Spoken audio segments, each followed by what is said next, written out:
Abram suas Bíblias ao livro de Lucas, Evangelho segundo Lucas, capítulo 8.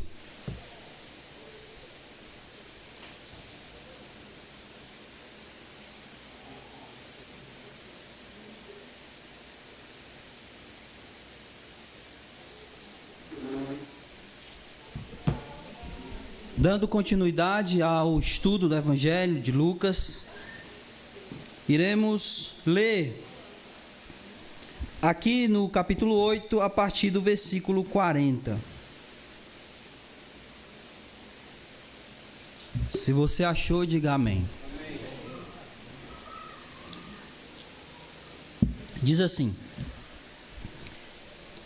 Quando Jesus voltou, a multidão o recebeu, pois todos estavam à sua espera.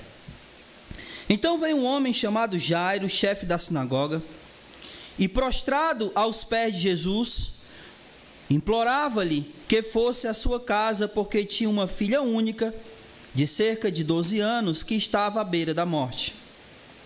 Enquanto ele se dirigia para lá, a multidão o comprimia, e uma mulher que sofria de uma hemorragia havia 12 anos, e gastara todos os seus bens com os médicos, mas não havia conseguido ser curada por ninguém.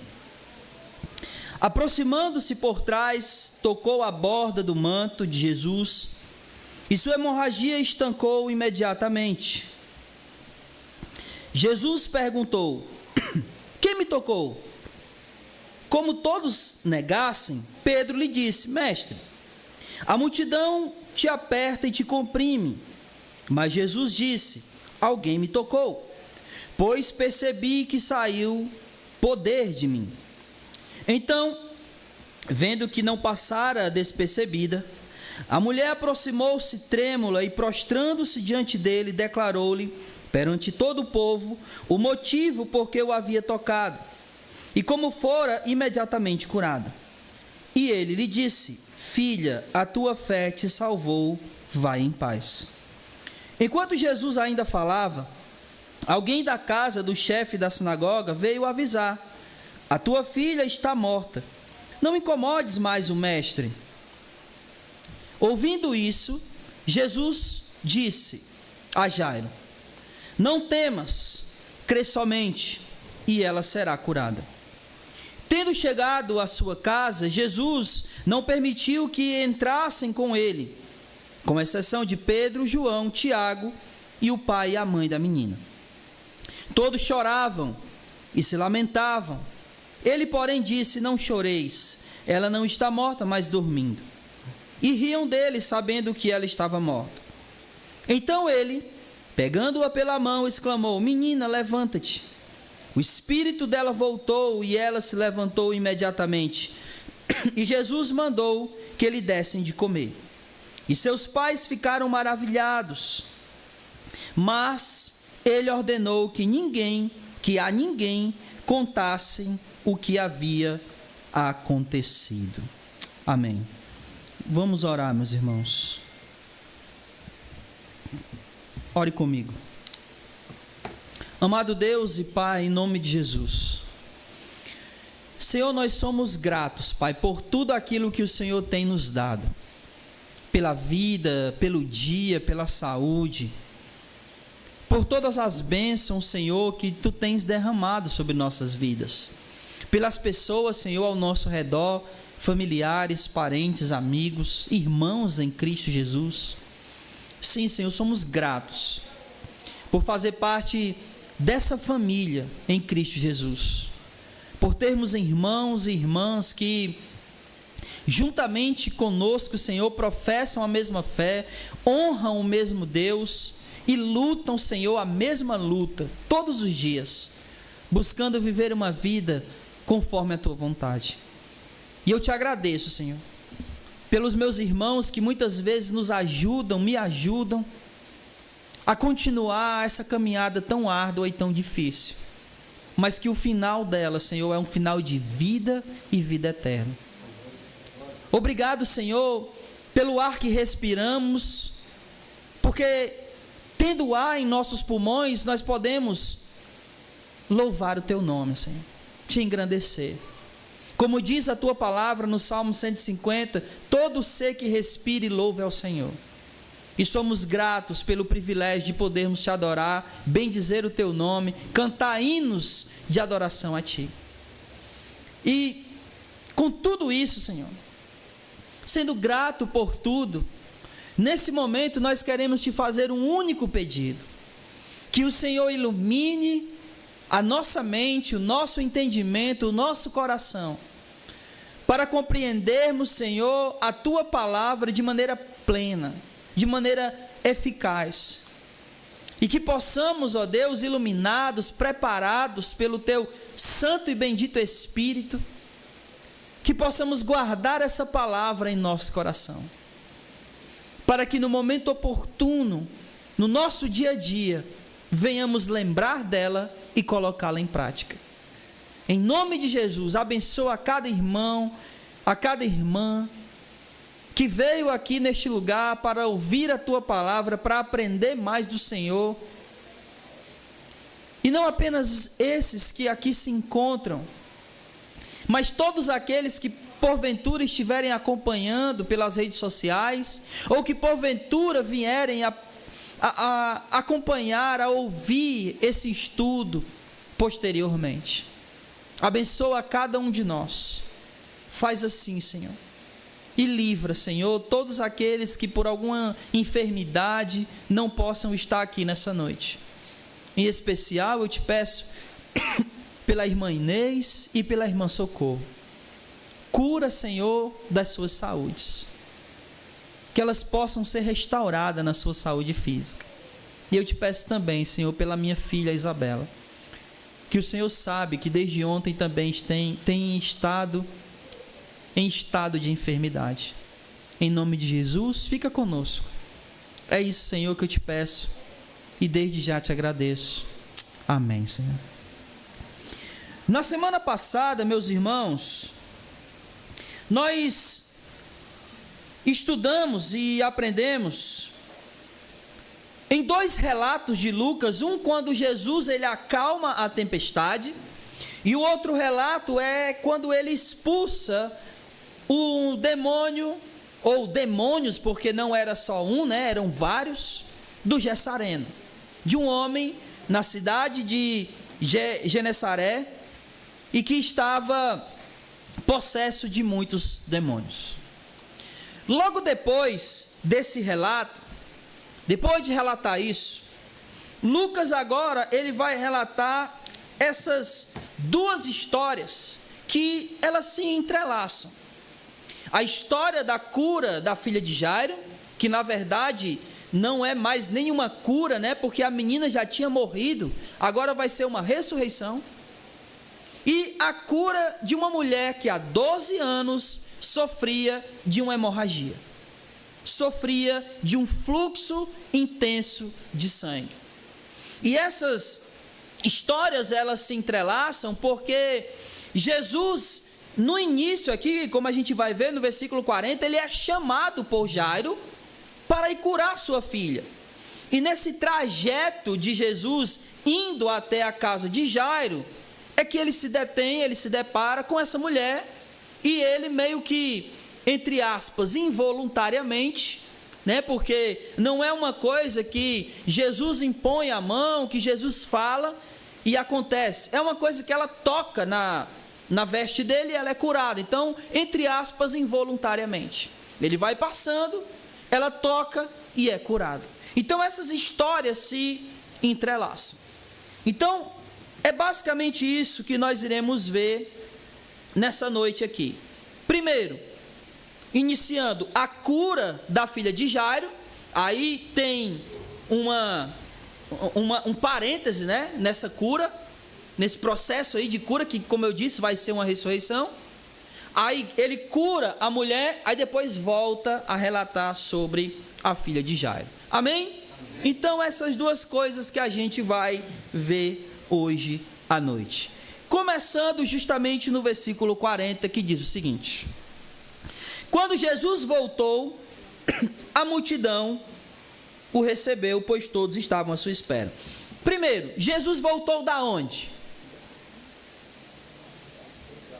Como é o nome?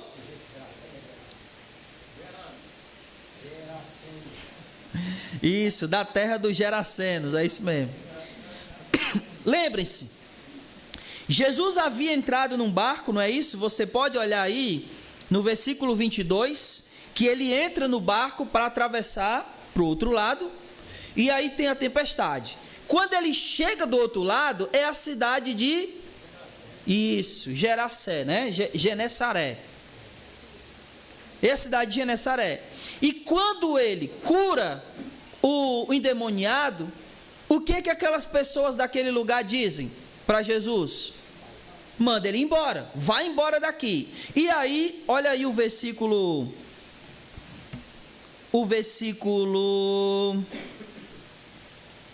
37, diz que ele entrou no barco e voltou. Ok? E aí, lembrem-se, ele estava de um lado, entra no barco, atravessa com os discípulos, chega nessa cidade, expulsa esses demônios, e aí o povo manda ele embora, ele volta para o lugar onde ele estava. E quando ele volta para lá, versículo 40 diz que as pessoas, ou que a multidão, o recebeu, pois todos estavam à sua espera. E aqui eu já queria que nós aprendêssemos uma coisa. Lá em Genesaré, o que aconteceu com Jesus? Ele foi rejeitado, ele foi expulso. E aqui as pessoas já estavam à sua espera. Então, o que a gente aprende aqui é que enquanto uns rejeitam, outros estão prontos para receber. E isso é uma coisa que, lembra, quando Jesus ele expulsa os demônios lá do jovem, o que o jovem queria fazer? Queria seguir ele, né? Aí ele diz o que para o jovem? Não, volta para a tua casa e anuncia as maravilhas que o Jesus fez na tua vida. Aí o que o jovem faz? Versículo 39, ele vai por toda a cidade anunciando o que Jesus fez. A pergunta é, em que cidade ele estava anunciando? nesse nome complicado. Mas a ideia aqui é que ele estava anunciando numa cidade onde algumas pessoas já o tinham rejeitado.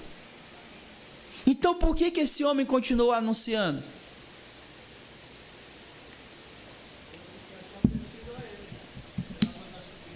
Porque nem todos iriam rejeitar. Assim como a gente viu aqui que quando Jesus voltou, tinha gente esperando ele.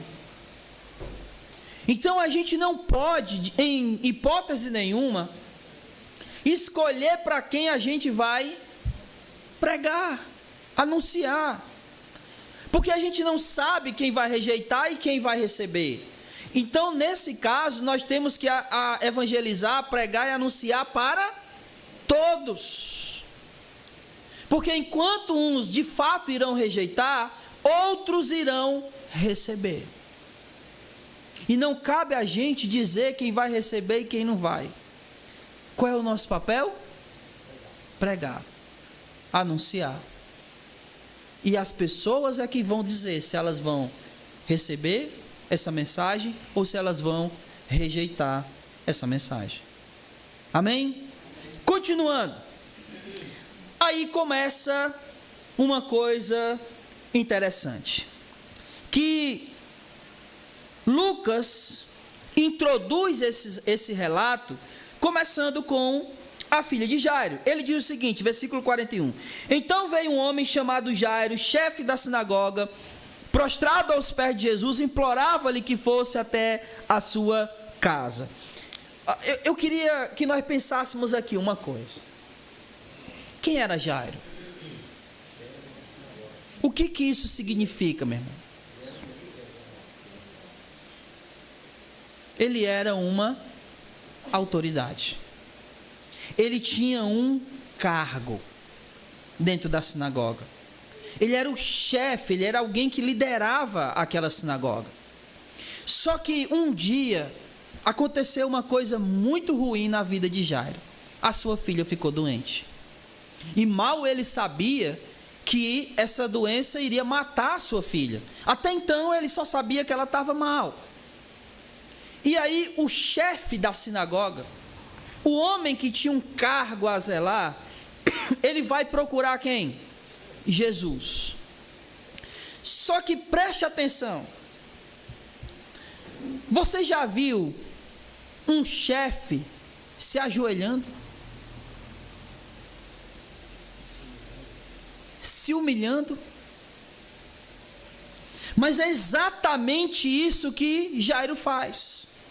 No versículo 41 diz que ele, o chefe da sinagoga, prostrou-se aos pés de Jesus. E não somente isso, ele implorou a Jesus que fosse até a sua casa. A primeira coisa que esse homem aqui fez, meus irmãos, foi engolir o seu orgulho, a sua soberba. Porque quando algo está acontecendo de ruim com alguém ou com aqueles com quem amamos, a gente esquece cargo, a gente esquece poder, a gente esquece qualquer coisa. E se prostra e se coloca aos pés daquele que a gente sabe que é o único que pode fazer alguma coisa. Não tem coração soberbo, não tem, não tem nada aqui. Aquele homem não pensou que ele era o chefe da sinagoga, ele não pensou em nada disso. A única coisa que ele pensou foi na filha dele, que estava lá doente, e que ele precisava levar esse homem que todos estavam falando que podia fazer alguma coisa. Então ele não contou, assim, ele, como diz a expressão, não contou pipoca, não esperou para o tempo ruim. Se precisa se humilhar, eu vou me humilhar. Se precisa implorar, eu vou implorar.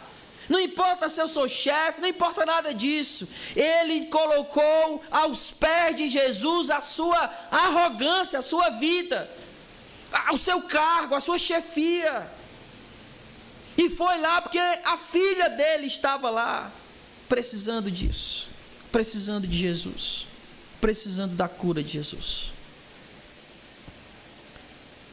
Aquele homem se coloca, ou coloca tudo, a sua própria vida, aos pés de Jesus. E nada mais importava. Aliás, a gente vai ver isso também, daqui a pouco, na vida da própria mulher, mas é mais para frente. Mas eu quero que você perceba que naquele momento, aos pés de Jesus, a vida daquele homem não importava mais nada. Eu lembro de o apóstolo Paulo, falando a respeito dele, ele vai dizer que ele era hebreu de hebreus, da tribo de Benjamim, não era? Quanto à lei, fariseu. Quanto ao zelo que há na lei, perseguidor da igreja. Está vendo que o cargo aqui vai só aumentando? Aí o que ele mesmo disse? Mas tudo isso eu julguei como esterco por causa de Jesus.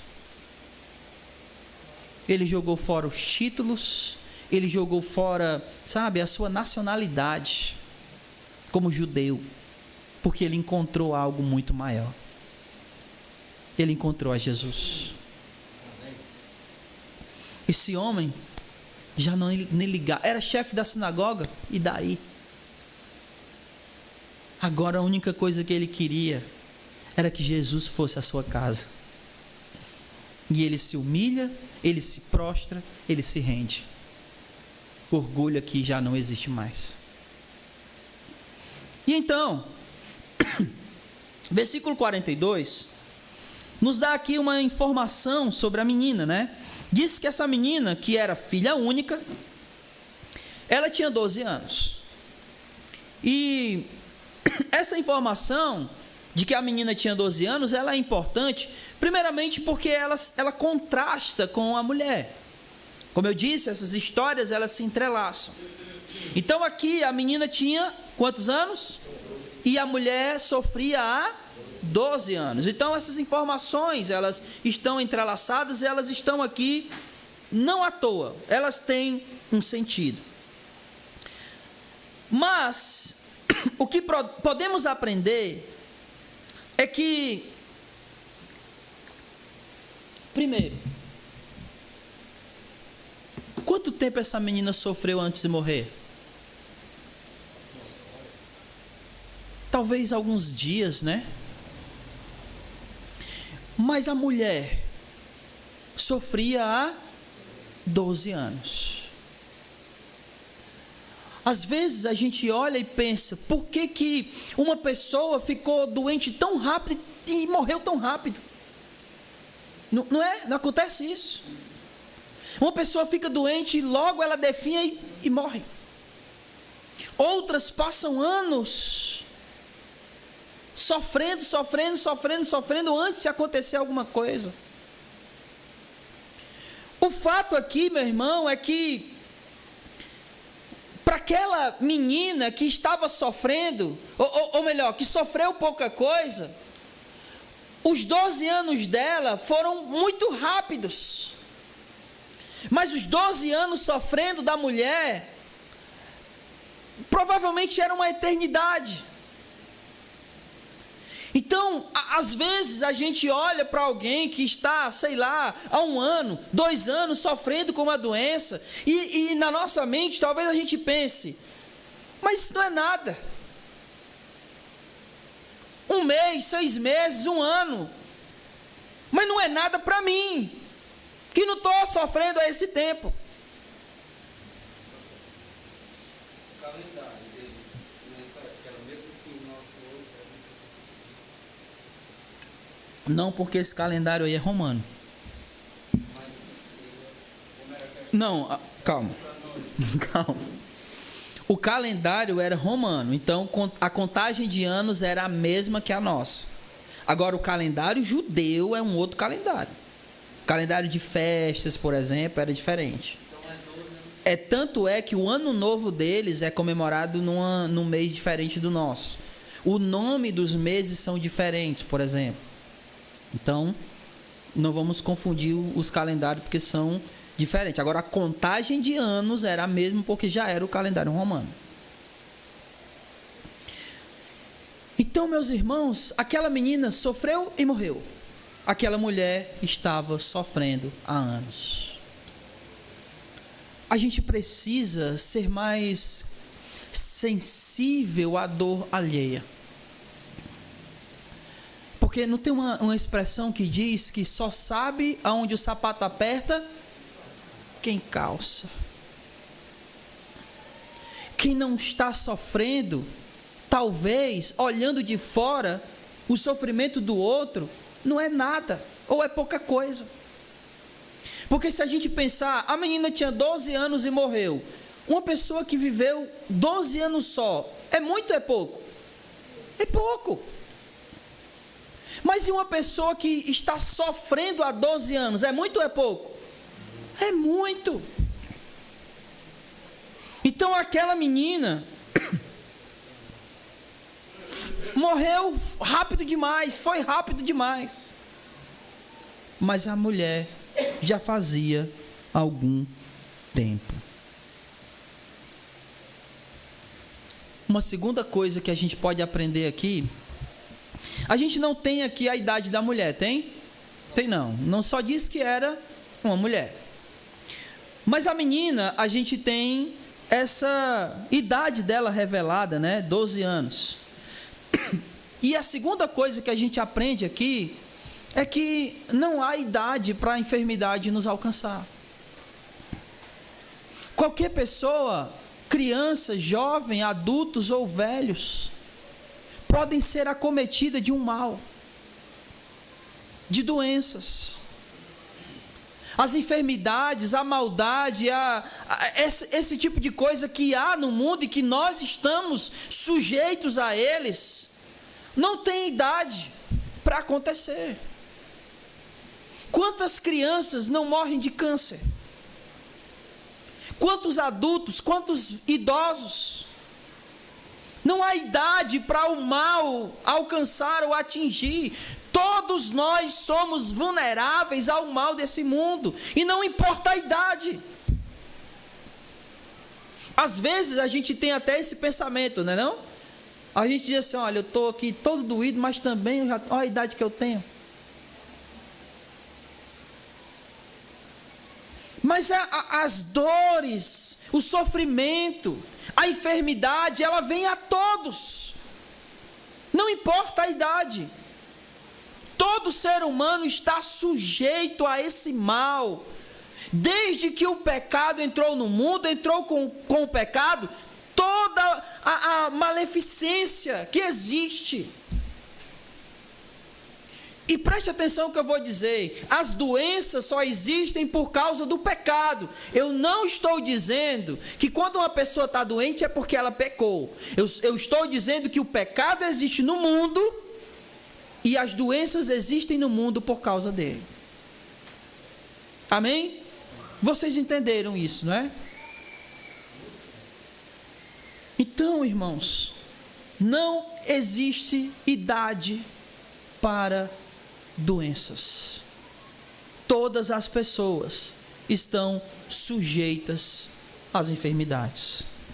Amém? Então, o que acontece? Jairo vai até Jesus, se prostra, pede para ele ir até a sua casa, porque a sua filha de 12 anos, filha única, estava doente. E aí, no final do versículo 42, diz que enquanto Jesus estava indo com Jairo, a multidão ia comprimindo. Lucas, ele dá uma pausa, né, agora aqui no relato da cura da menina, e agora ele vai contar a história da mulher. A mulher que foi curada. E aqui, contando essa história, a gente tem algumas informações a respeito dessa mulher. A primeira informação, aqui no versículo 43, diz que ela sofria há 12 anos com essa enfermidade. A segunda informação é que ela gastou tudo que ela tinha tentando ficar curada, né? Versículo 43. Gastara todos os seus bens com os médicos. E a terceira informação é justamente essa. Ela foi aos médicos. Mas mesmo gastando tudo, ela não ficou curada. E aqui, essas informações, nós podemos aprender algumas coisas importantes. Os 12 anos que ela sofreu, comparado com os 12 anos da menina, que a gente já até falou aqui. 2. A segunda coisa que a gente pode aprender aqui. E essa é muito importante, eu peço que você preste atenção. Muitas vezes, quando as enfermidades vêm, não importa o quanto a nossa conta bancária está recheada. Não importa quantos bens a gente tenha, eles não vão nos ajudar. Eles não vão comprar a nossa saúde. Essa mulher, provavelmente, Lucas está relatando aqui, que ela gastou todos os seus bens. Então, provavelmente, ela tinha bens. E não poucos. Mas ela tinha uma enfermidade que os bens que ela possuía, o dinheiro que ela possuía, não conseguiu ajudá-la. Não foi suficiente. Mesmo com tudo que ela tinha, ela não conseguiu comprar a sua saúde. Os bens não a ajudaram aqui nesse momento. É por isso que muitas vezes a gente fala aqui, vez por outra, e repete. Do que adianta a gente correr atrás de dinheiro, de bens, de riqueza? Porque quando chegar uma enfermidade, pode ser que tudo isso a qual eu corri atrás não me ajude em absolutamente nada. E aí, como Salomão vai dizer, tudo isso vai ser como quem correu atrás do vento. Porque de nada adiantou. Há situações as quais os nossos bens, o nosso dinheiro não nos ajudarão. Não comprarão a nossa saúde. E a outra coisa, a terceira coisa que ele vai dizer aqui, é justamente que ela foi atrás de médicos. Muitas vezes os homens não poderão nos ajudar. Por mais que eles sejam pessoas inteligentes, estudadas, como eram esses médicos, mas ainda assim eles não serão suficientes para sanar um problema,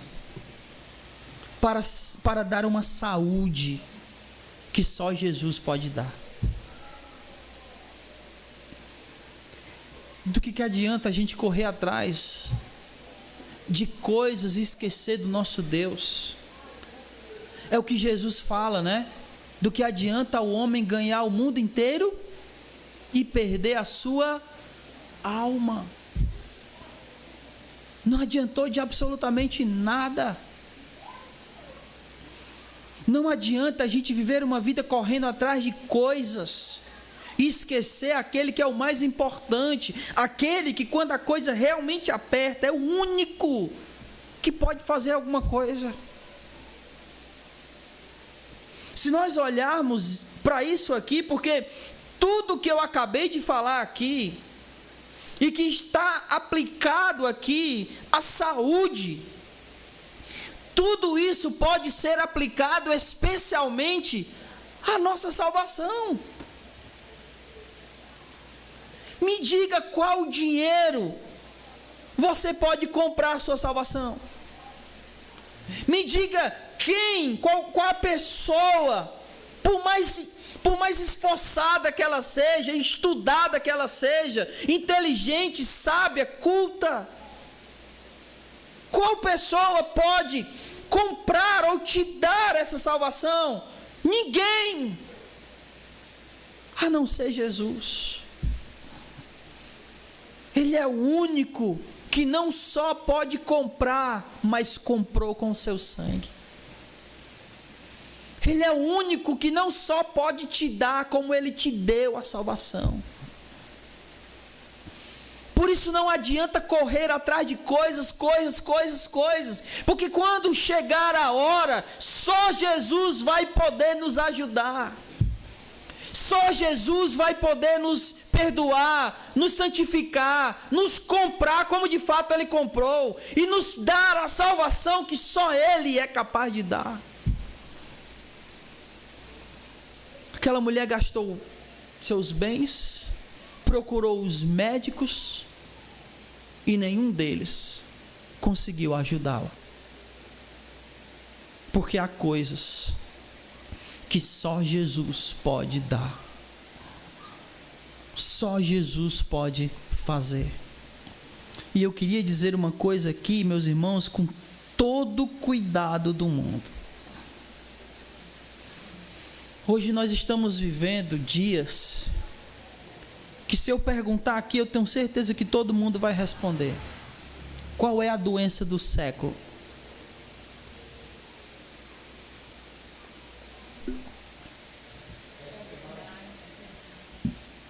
Ansiedade e a depressão. Os médicos podem ajudar? Os psicólogos, os psiquiatras podem ajudar? E eu digo para você, até podem ajudar, mas só Jesus pode curar. Só a palavra dele pode trazer restauração verdadeira. Porque só Ele pode curar o ser humano, restaurar o ser humano de todas as maneiras, física, espiritual e emocional. Porque Ele é o Criador. E a sua palavra traz cura e restauração.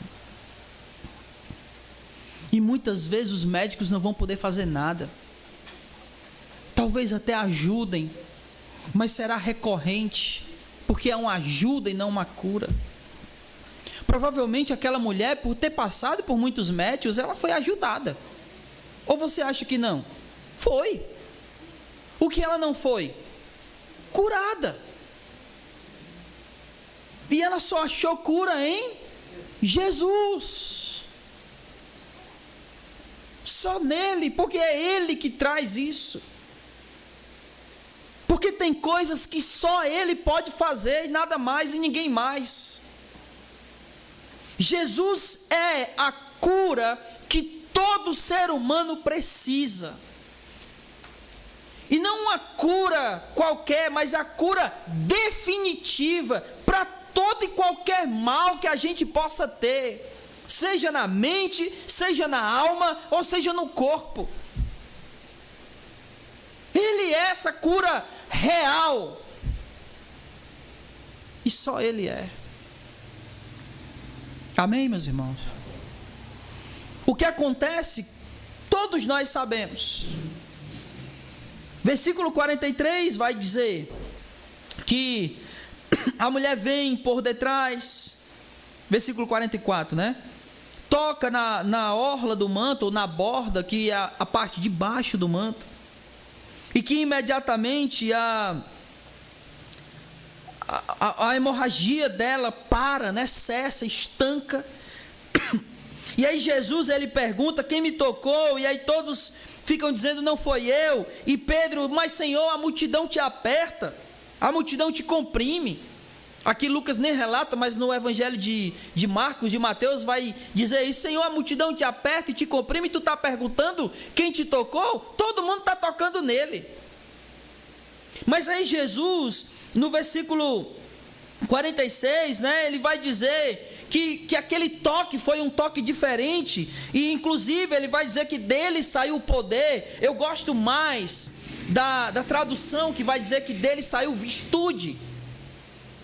Tem uma tradução que diz isso, que de mim saiu virtude, que é o poder, mas não é um poder qualquer, é um poder de vida, um poder que traz vida. Dele saiu vida, que era o que aquela mulher precisava. Aquela mulher não tinha uma vida, aquela mulher não vivia, ela sobrevivia.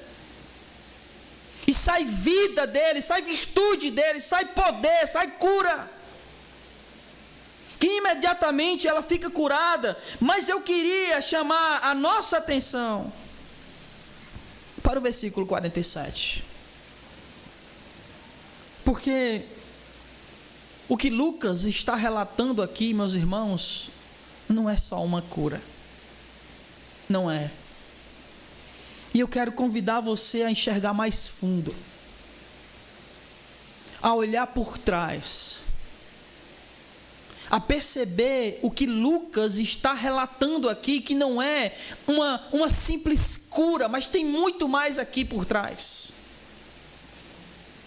E o que Lucas está descrevendo é uma pessoa que acabou de se converter a Jesus. Pois, olhe comigo, versículo 47, ela diz o seguinte: vendo que não podia passar despercebida, a mulher aproximou-se trêmula e fez o quê? Se prostrou. Aquela mulher se rendeu a Jesus, colocou a sua vida aos seus pés, ela se entrega aqui a Ele, ela se prostra a Ele, ela se derrama a Ele. E aqui acontece uma coisa fenomenal, porque é o seguinte, vamos raciocinar comigo, bem rapidinho. Aquela mulher estava doente, quantos anos? 12 anos. 12 anos perdendo sangue, provavelmente fraca, e se continuasse mais, era provável que ela viesse a morrer, não é? Perdendo sangue, ninguém vive perdendo sangue. Então, qual era o maior medo daquela mulher então?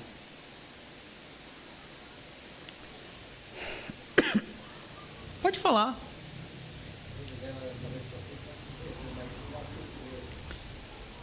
Não. Qual o maior medo dela? Por ela, assim, para ela ter ido e enfrentado tudo isso, porque ela poderia não ter ido. Mas se ela foi por quê? Ela tinha um medo. Qual era o medo? Morrer. Então ela estava com medo de perder a vida. Só que olha que coisa maluca, meu irmão. Você sabe o que poderia acontecer com aquela mulher se todo mundo soubesse que ela estava com fluxo de sangue e tocou em alguém? Ela podia morrer.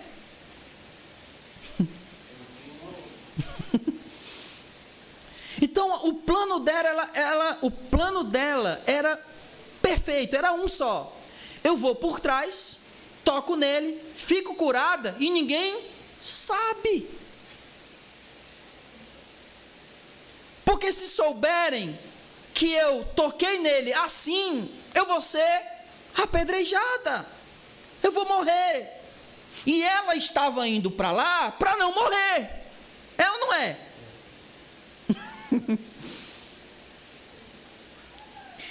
Então, eu quero que você note o seguinte, olha o versículo 47.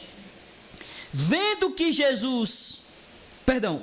que não passara despercebida, se ela estava tentando passar despercebida, é porque ela estava se escondendo. Mas ela viu que não ia passar despercebida, por quê? Porque Jesus insistiu. Ele disse, sai o poder de mim. E aí os discípulos disseram, mas Senhor, está todo mundo te tocando. Ele, não, alguém me tocou diferente, porque saiu o poder. E ela vendo que não tinha outra escolha, ela se revela. Só que ela se prostra diante dele. Ela se revela assim, e aqui é uma coisa maravilhosa, porque sabe por quê? Porque agora ela não se importa mais se ela vai morrer ou não. Ela não está mais nem aí. Porque ela provou desse poder.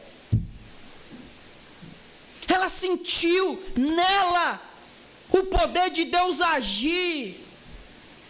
E agora tanto faz se ela vai ser apedrejada porque ela está diante daquele de quem ela recebeu esse poder. A vida dela já não importa, porque ela sentiu isso. Ela sentiu esse poder.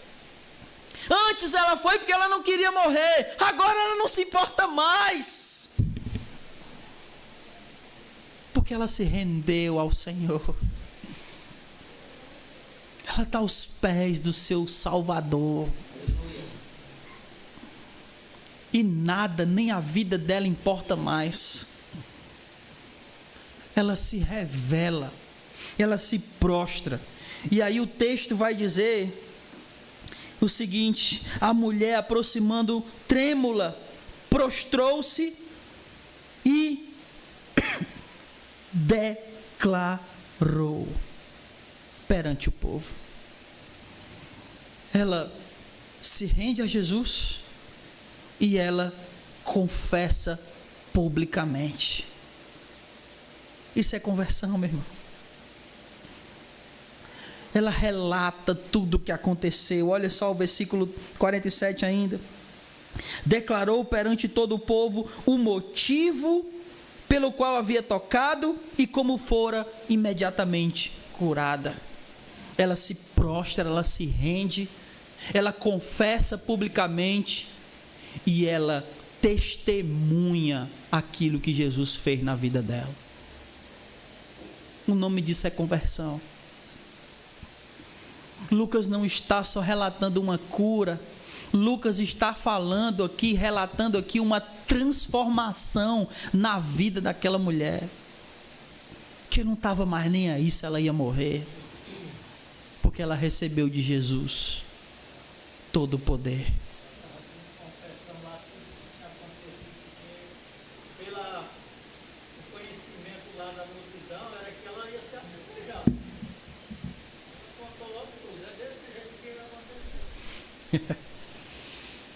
É conversão. Eu não me importo mais com o que eles vão falar, porque eu sei o que o Senhor fez na minha vida. isso que Lucas está relatando aqui sobre aquela mulher. E aí Jesus fala no versículo 48 o seguinte: Jesus diz: filha, a tua fé te salvou. Vai em paz. Jesus não diz isso, meu irmão, só porque aquela mulher foi curada. A fé aqui que Jesus está falando, ela está diretamente ligada a uma vida de rendição, confissão pública diante de todas as pessoas sobre aquilo que ele fez. A fé que Jesus está vendo nela aqui não é apenas a fé que a curou, mas a fé que fez com que ela se prostrasse diante dele e não tivesse medo de confessar publicamente o que havia acontecido. É essa fé. A palavra salvação aqui, quando Jesus diz a tua fé te salvou, essa palavra aqui, salvar, ela diz respeito a um retorno, a um estado de segurança. Lembra-se, aquela mulher estava doente, mas antes dela ficar doente, provavelmente ela estava num estado de ser saudável. Então, quando Jesus fala aqui que ela foi salva, ela foi restaurada a um estado onde havia uma segurança do seu bem-estar. Jesus voltou ela para essa situação, para esse estado de segurança do bem-estar, para um livramento, uma libertação da situação onde ela se encontrava, porque aquela mulher estava presa naquela doença. Ela estava vulnerável. Ela estava ali num estado de total, de uma total prisão daquela situação. E Jesus a salvou de tudo isso. Ele a libertou. Ele a restaurou. Ele a livrou. Ele fez ela voltar para o estado de segurança e bem-estar. A vida daquela mulher já não corria mais risco, porque ela foi salva. E ela foi salva porque ela creu. Porque ela creu. E como é que a gente sabe que ela creu? Ela se rendeu, ela confessou. Ela testemunhou do que Jesus fez. Não é só uma cura, é uma transformação, é uma mudança, é conversão. E a gente já tinha visto isso aonde? No endemoniado, lembra? Que houve também ali conversão, transformação. A gente falou sobre isso na semana passada. Lucas está relatando outra conversão aqui. E aqui, meus irmãos, a gente chega novamente à história da menina. Lembre-se, Lucas começa falando da história da menina, ele dá uma pausa, fala da mulher e agora ele retoma a menina. Versículo 49. Enquanto Jesus ainda falava, alguém da casa do chefe da sinagoga veio avisar: a tua filha não está morta, não incomodes mais o mestre. E, obviamente, Jesus, ele estava indo para curar a menina. Mas agora a situação não era mais de cura. Agora a menina precisava ser ressuscitada, porque ela morreu. E aqui, quando chegam essas pessoas para avisar, no versículo 50, Jesus diz o seguinte: ouvindo isso, ouvindo Jesus, porém, falou a Jairo: não temas, creia somente. Tem duas coisas interessantes aqui ditas por Jesus. A primeira é justamente essa, né? Não temas, crê somente. E a segunda é essa aqui: ela será curada. Em algumas versões aqui que ele diz que é não temas. Essa frase, não temas, ela aparece várias vezes na Bíblia. Muitas vezes no Antigo Testamento e muitas vezes no próprio Novo Testamento. Muitas delas faladas pelo próprio Deus aos seus profetas, aos seus apóstolos, como Paulo, por exemplo. Só que todas as vezes que essa frase, não temas, ela é dita, ela não quer dizer somente que a pessoa deve não ter medo. A ideia não é essa somente. Então, quando ele diz não temas, não é só que ele está dizendo, olha, você não precisa ficar com medo. Não é somente isso que ele está falando. Todas as vezes que essa frase não temas aparece, o sentido dela normal, maior aqui é confiança em Deus. Por exemplo, tem um texto no Antigo Testamento que Deus diz assim, ó: não temas, eu sou o teu escudo. Então, quando Deus está dizendo que Ele é o escudo, então Ele está dizendo que essa pessoa precisa confiar nele. Correto? O que é que Jesus está dizendo para Jairo aqui, quando Ele diz para ele não temer? Que ele precisa confiar nele. E tem uma coisa aqui que muitas vezes a gente ignora, porque Ele diz, ó, não temas, creia somente. O que Jesus está dizendo para Jairo é que Jairo precisava confiar em Jesus e ter uma fé, crer somente, ter uma fé igual a da mulher. Sabe o que a gente ignora? Que Jairo estava lá. Ele viu a mulher ser curada. Ele ouviu o que a mulher falou. Ele viu como a mulher se colocou lá, como a mulher confiou em Jesus, porque ela só queria tocar nele. E Jairo não somente viu isso, como ele ouviu ela relatando. Creia como a mulher creu. É só o que te basta, é só o que tu precisa. Crer como ela creu. E aqui é que acontece toda coisa. Porque Jesus, ele no versículo 50 ainda, né? Essa é a primeira coisa, não temas, creia somente. E a segunda é que a menina ia ser salva. Lembra no versículo 48, quando Jesus disse, filha, a tua fé te salvou? E agora ele está dizendo, a tua filha será salva. Essas duas palavras, elas são bem parecidas no grego. Salva, salva, será salva, tua fé te salvou.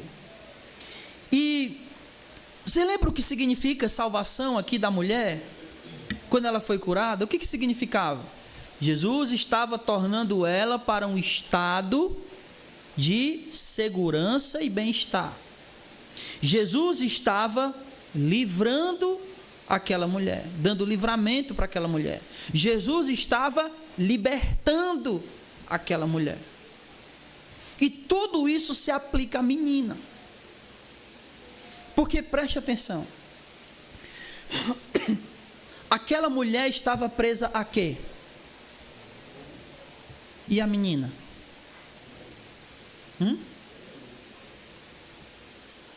Agora não mais.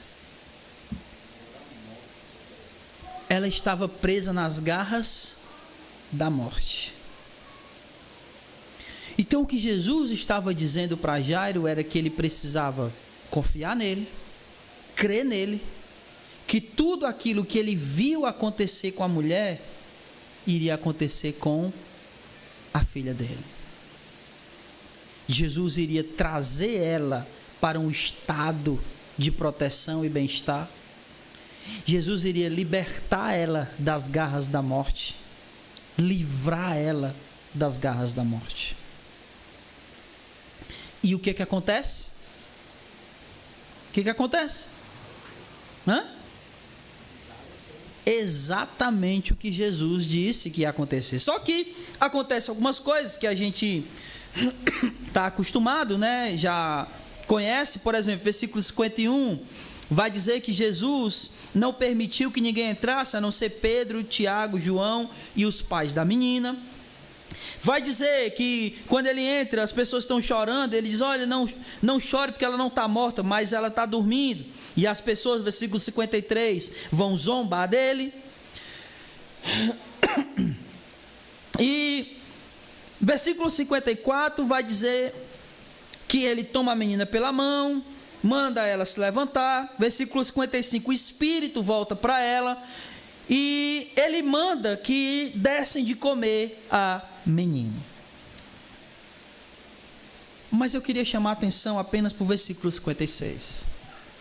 Porque todas essas coisas a gente já está acostumado a ouvir e já ouviu várias e várias vezes. Quantas pregações você não já ouviu aqui em cima desse texto? Milhões, milhares, e ainda vai ouvir mais. Mas eu queria chamar a atenção para o versículo 56, que diz o seguinte: a menina foi ressuscitada, né? Versículo 56, os seus pais ficaram maravilhados, mas ele ordenou que a ninguém contasse o que havia acontecido. Volte para o versículo 39. Jesus diz para o homem que foi curado dos demônios lá, né? Volta para a tua casa e conta tudo o que Deus te fez. Agora vai para o 56. Ele ordenou que a ninguém contasse o que havia acontecido. Por quê?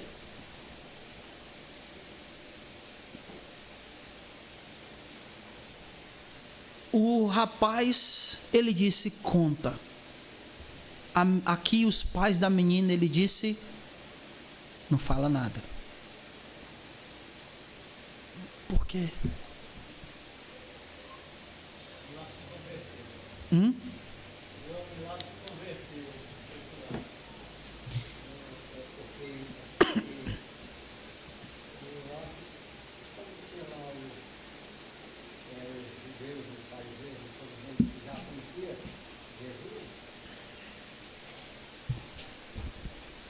Não precisaria contar, é isso?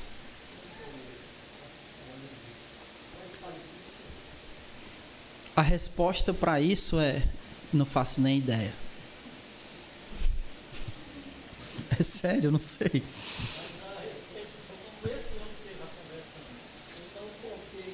Mas Jairo se curva, né? Versículo 30.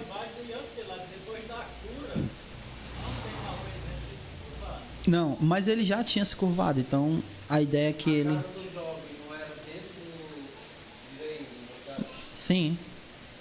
Então, como ele foi expulso, Jesus não ia abandonar mesmo assim aqueles, e aí ele mandou um jovem que tinha passado pelo poder dele, e mandou um jovem pregar, ou seja, que eles não aceitavam Jesus, eles aceitaram o que tinha acontecido com o jovem, pelo que Jesus tinha feito.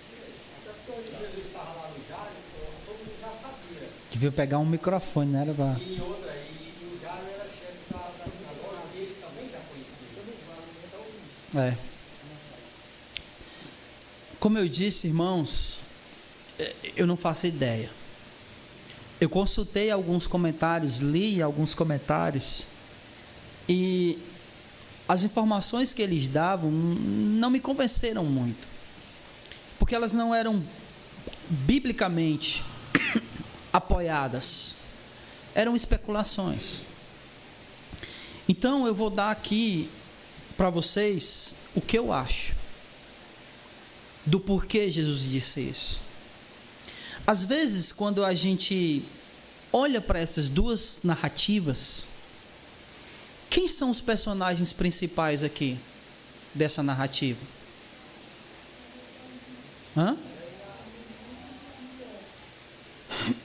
A menina e a mulher. Mas geralmente a gente fala, não fala tanto da menina, a gente fala muito do pai dela, que é o Jairo. Mas os dois personagens principais, que foram aqueles que receberam em seus corpos o poder de Deus, é a mulher e a menina. E olhando para isso, eu fico pensando o seguinte: existem pessoas que elas vão estar presas às maldades desse mundo, mas mesmo estando presas, elas ainda vão até Jesus. Era o caso do endemoniado, porque o endemoniado, ele estava cheio de demônio, mas ele corre para quem? Para Jesus. A mulher que estava doente, mas a doença dela não aprendeu a ponto dela ir até Jesus. Ela foi. Mas existem pessoas que estão num estado, espiritualmente falando, tão mortas, mas tão mortas, que elas não vão até Jesus. É necessário levar Jesus até elas, que era o caso dessa menina aqui. Ela não tinha como ir, ela morreu. E o pai dela foi que foi atrás de levar Jesus até ela. Então eu penso, e aqui é o que eu acho, tá? Como eu disse, li comentários e eles nem chegam a um consenso. Mas o que eu penso é que por causa dessa situação que essa menina se encontrava, Jesus diz para eles não falarem para ninguém, para que eles não tivessem uma outra ocupação a não ser. E cuidar em que sentido? Cuidar no sentido de que seriam eles os responsáveis para contar para ela o que Jesus havia feito na vida dela. Porque ela não sabia, ela não viu, ela estava morta. Mas os seus pais não teriam a obrigação de contar para os outros, mas teria a obrigação de contar para ela o que Jesus havia feito. Essa é uma experiência dessa com um filho. O que a gente ia querer fazer? Contar para todo mundo, não é não? Dizer o que Jesus fez com meu filho. Mas quem mais precisava saber do que Jesus havia feito era a menina. Os pais tinham que cuidar dela, do coração dela. Imagina se isso aqui acontecesse no final de semana, na segunda-feira, essa menina na escola, os colegas perguntando: tu morreu? Se quando ela entrasse, eles tirassem o colega lá para levar no velório. Então, meus irmãos, os pais precisavam trabalhar o coração dessa menina e dizer para ela o que Jesus havia feito na vida dela. Penso eu que Jesus disse para eles não falarem para ninguém, para que eles pudessem dar a atenção necessária à menina. Amém? Amém. Mas, obviamente, aqui tem uma coisa chamada segredo messiânico. A gente não vai entrar nesses detalhes teológicos. Mas eu penso que Jesus estava pensando na menina. Tanto é que, qual é a primeira coisa que ele diz quando a menina ressuscita? Dê a ela de comer. Ela precisava ser cuidada. Em primeiro lugar, nós aprendemos que enquanto uns rejeitam, outros recebem a Jesus. E é exatamente por isso que temos que anunciar as suas maravilhas a todas as pessoas. 2, devemos nos humilhar diante do Senhor, quebrar o orgulho do nosso coração. E muitas vezes a gente faz isso quando aqueles que amamos estão numa situação que só Jesus pode tirar. 3. Só Jesus pode realmente nos dar o que precisamos. Por isso a nossa confiança, ou seja, a nossa fé, precisa estar depositada nele e não nas coisas e nem nas pessoas. 4. E só um detalhe importante aqui no 3, quando eu digo que a nossa confiança não deve estar nas pessoas, eu estou falando em relação a coisas que só Jesus pode fazer. Por exemplo, quem pode sustentar a tua fé? Jesus ou as pessoas? Então bota nele a confiança da fé e não em pessoas, porque elas podem falhar. E se elas falharem e a tua fé estiver depositada nela, a tua fé vai falhar. Isso já aconteceu muitas e muitas vezes, meus irmãos. Muitas mesmo. Pessoas que depositaram sua fé em homens, em líderes, em pastores. Quando esses pastores caem, essas pessoas caem junto. A nossa fé precisa estar no Senhor. Amém? 4. Só Jesus pode nos colocar no estado de segurança, livramento e libertação. Tudo isso pela fé. Por isso, não temas, creia somente. E por último, todos nós, independente da idade, precisamos de Jesus. Todos nós estamos sujeitos ao mal desse mundo. E, portanto, todos, sem exceção, precisam de Jesus. Precisam ser libertos, curados e salvos. Amém? Louvado seja o nome do Senhor. Fique de pé aí, vamos orar.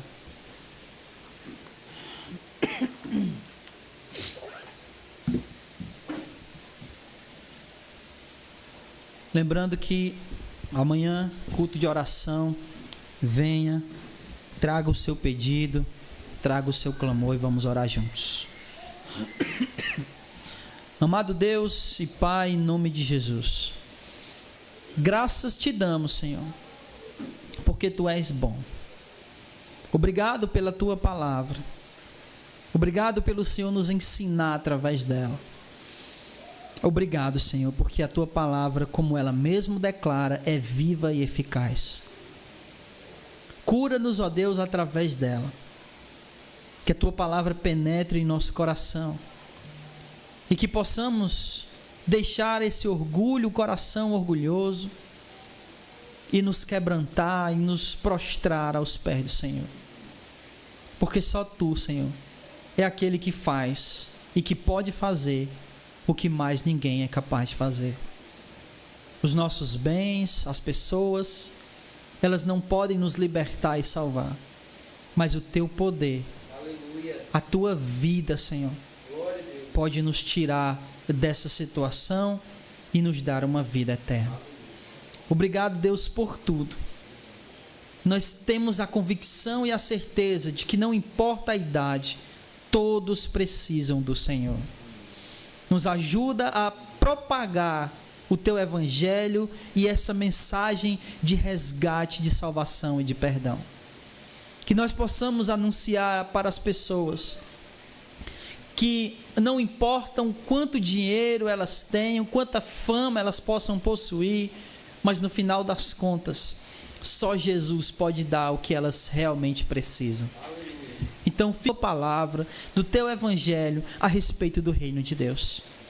E que nós sabemos que muitos poderão rejeitar, mas outros irão receber.